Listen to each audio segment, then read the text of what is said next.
Plymouth Housing Group started in 1980 when the visionary members of Plymouth Congregational Church decided that they must do something to address the growing problem of homelessness, some of it right on their doorstep. They created Plymouth Housing Group, an independent nonprofit organization with a mission to end homelessness through supportive services and housing. For the past 30 years, Plymouth has grown to help thousands of homeless people. Presently, over 1,000 formerly homeless people have a permanent home at Plymouth, a place where they are supported and cared for as they heal from the trauma of homelessness and work on rebuilding their lives. Every apartment Plymouth provides symbolizes a life transformed.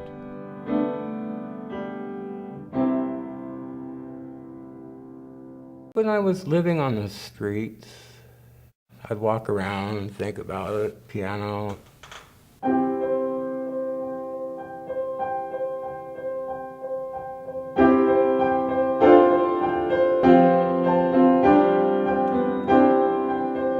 Music is a way to communicate. It's a universal language, and it's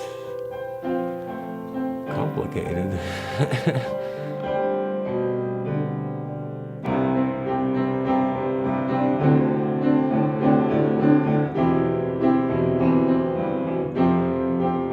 I firmly believe it's from God.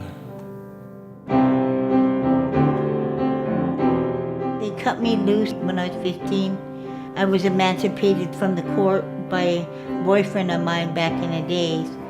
Until 18, I was his responsibility. It was just chaos back in those days. And he ended up getting shot. I went schizophrenic. I met Samantha in jail. She got referred to us through the jail health program.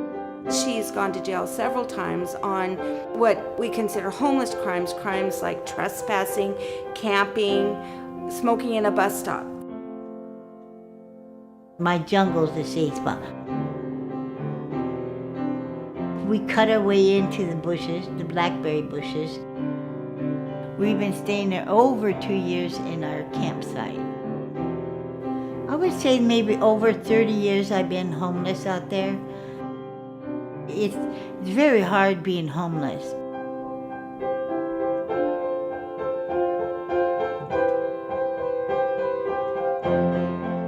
I work towards ending homelessness because I get to go home every night, go into my own bed with a roof over my head. I want that same thing for everyone else. Nobody wants to be homeless. And once you're there, the process to getting out of homeless is so overwhelming.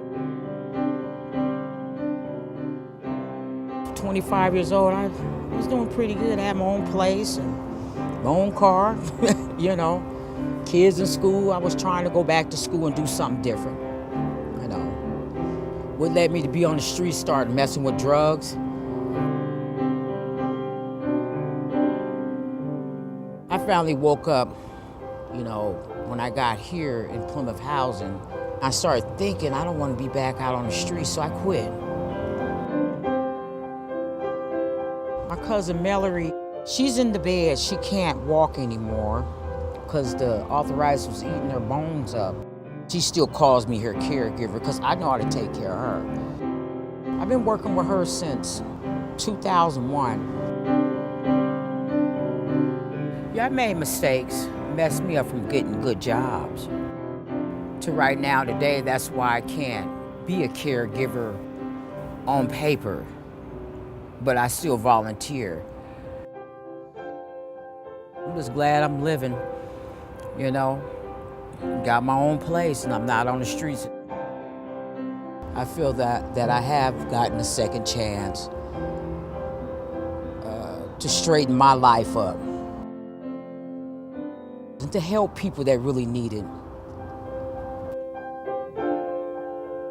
By supporting Plymouth, we're saving money, jail costs, emergency room costs, and then we're helping these individuals stabilize their lives. And it's amazing to watch the transformation that takes place in these lives. Yes, my life has been traumatic from the age 5 on. And I chose music as a way to try to heal. and they're my own pieces. Everything I do is my own. I opened the door to my apartment, and I thought, wow, this is mine. This sure beats the streets. The Plymouth Place is just great. It's a beautiful little building.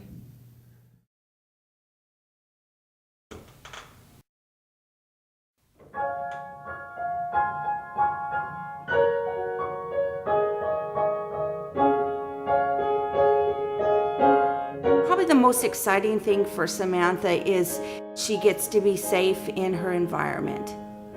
Once someone gets stable in their housing, then they have the ability to start looking at what their next goal would be. Maybe it'll be volunteering. It might be reconnecting with family that they haven't had any contact with in a while. My son is 18 now. My daughter's 14. And I've lost custody of both of them from coming in and out of jail. And I believe I took alcohol over my kids back then. I sobered up for a long time, and they'll be down here probably within a couple of weeks or a month or so. I'm excited to see my children. Plymouth is an effective organization in our city, one of our best nonprofits, but I think what's important to me is when you look at Plymouth, you see the soul of Seattle, and that's a really good view. I'd either be dead out there right now on the street, or this is remarkable. A lot of people helped me out. I haven't forgotten any of them, and I'll never forget where I came from. So.